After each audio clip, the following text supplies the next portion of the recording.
O espírito de Natal era um espírito de festa e de família que, em comparação com os de hoje, está muito desviado, não é?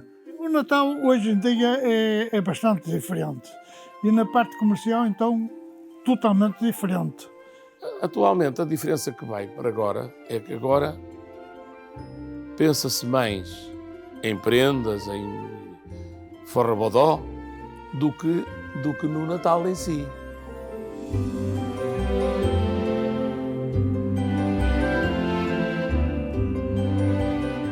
Nasci em Viana do Castelo, propriamente no Carmo, em 1938, em 13 de janeiro. Ora, o meu nome completo é João Lopes Sousa Pinto e tenho 81 anos feitos, já perto dos 82. Nasci em Outeiro, vivo em Outeiro e trabalhei em Viana do Castelo. Íamos ao monte buscar o musgo, íamos à fábrica de serração buscar o serrinho, e depois imaginávamos e fazíamos, construíamos cabanas. E fazia-se um presépio na igreja muito grande, em Outeiro. Punha-se uma árvore, um sobreiro e tudo, ainda me lembro disso, num canto, e aquilo era um presépio, tinha para aí 4 metros quadrados ou 5. Era muito grande. Ficava uma maravilha. O meu pai tinha a mercearia, íamos buscar os caixotes de sabão para servir de base ao presépio, que era feito num canto da sala, porque a sala era grande, num canto da sala, e inclinado a simular que era no monte. Sem dizer o ano, mas eu era pequeno quando Viana do Castelo completou 100 anos, como cidade. Eu ia sozinho, saía de casa sozinho, mas ainda não andava na escola. Eu fui para a escola aos 7 anos e ia ver a construção das ornamentações para a avenida, porque aquilo eram ornamentações a valer.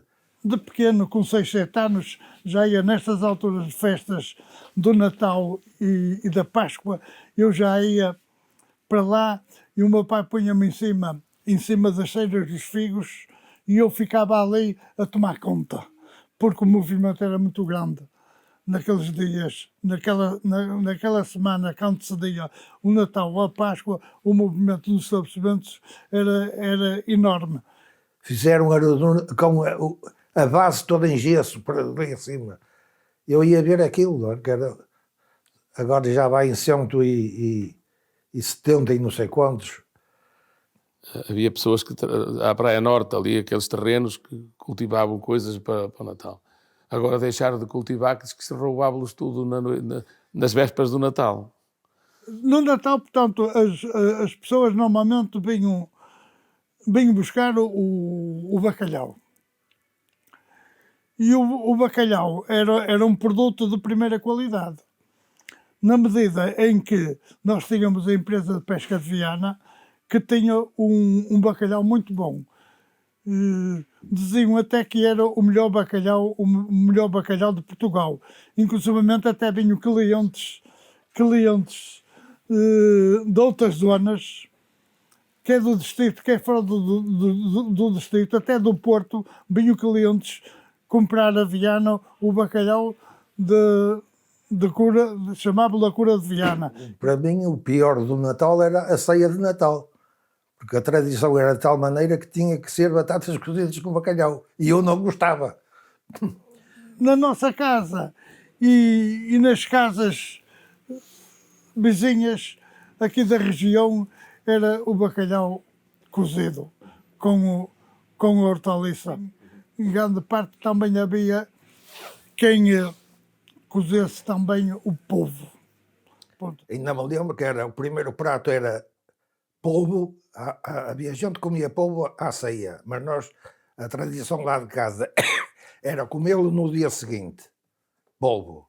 E depois era o eterno peru assado. Os meus avós têm uma propriedade aqui na meia dela e nós normalmente o que comíamos não era peru, era um bom galo assado no forno. E depois havia uma tradição aqui em Outeiro, e Perro, não sei se também era, mas em Outeiro era. era o pote de vinho quente adoçado com mel. Para mim, antigamente, o Natal era mais de família do que agora. Na noite de consoada, o país parava. Não se podia sair à rua à noite, aliás, ninguém saía porque não havia nem cafés, nem restaurantes, nem nada. Fechava tudo. Era o conceito de família. Portanto, no dia 24 havia a reunião da família. A família juntava-se toda, as pessoas da família que estavam fora vinham passar o Natal com os familiares. E então era o vinho que se bebia na noite de Natal. Era tudo à volta da fogueira. A família era o pai, a mãe, os filhos, ali a malta, todos à volta da fogueira. Éramos 8 à mesa. Pronto, e conversava-se na altura.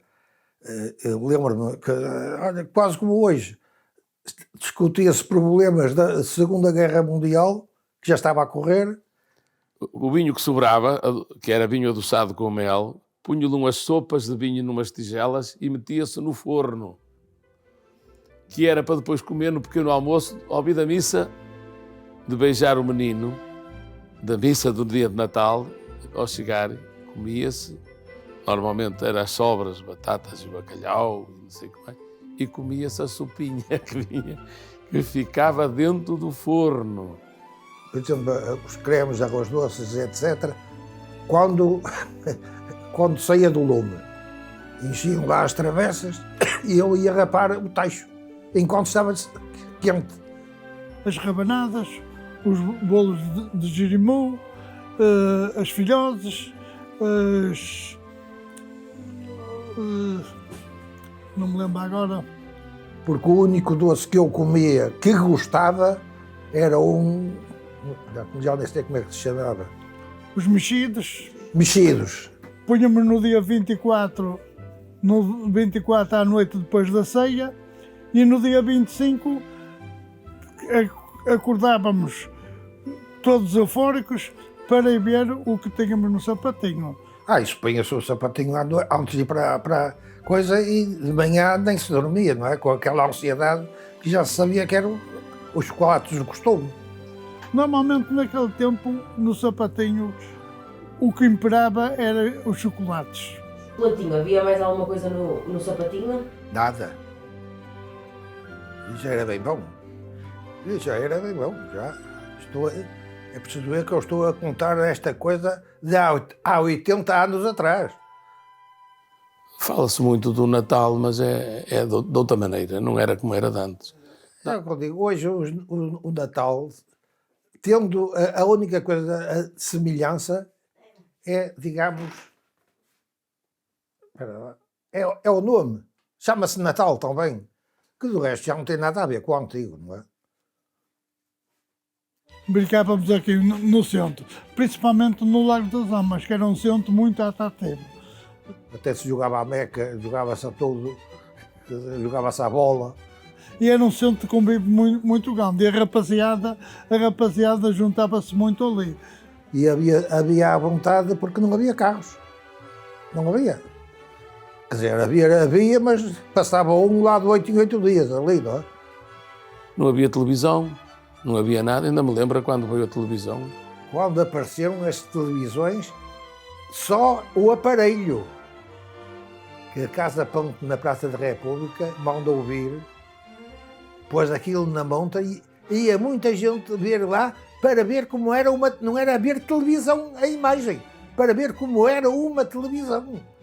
Puseram lá no salão, nesse mesmo salão, a televisão em cima, e a gente ia toda para ver. Ninguém comprou televisão. E punham-se na mão, até davam cabeçadas no vidro e tudo para ver como aquilo era. E veio muito mais tarde depois a imagem, não é?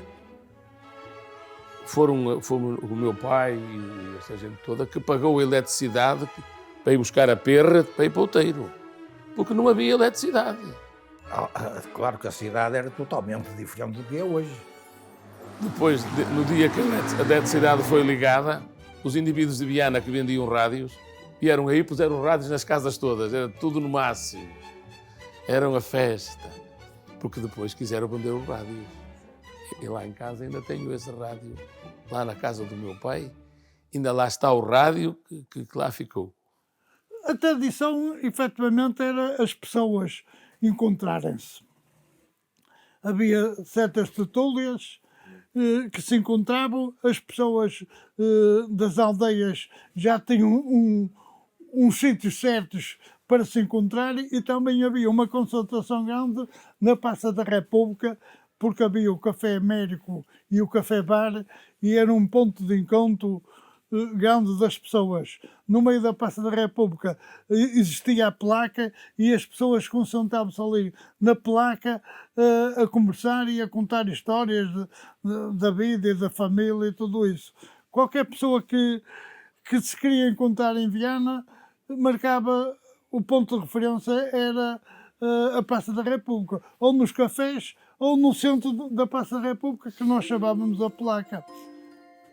Das Janeiras, que o indivíduo que tocava ao bandolim foi inventar aquela crítica quase ao São José, se era carpinteirinho, porque é que não carpinteirais? Porque é que não fizeste um berço para o menino que embalais? Ainda me lembro disso, era nas Janeiras. Antigamente toda a gente cozinhava a lenha. Não havia gás, não havia eletricidade, mas não havia fogões e etc. E perdão, toda a gente cozinhava a lenha. Então as pinhas, compravam-se pinhas, punham-se à volta do fogão, que com o calor elas iam abrindo e ficava um cheiro no ar diferente do cheiro habitual do resto do ano, que era o chamado cheiro a Natal.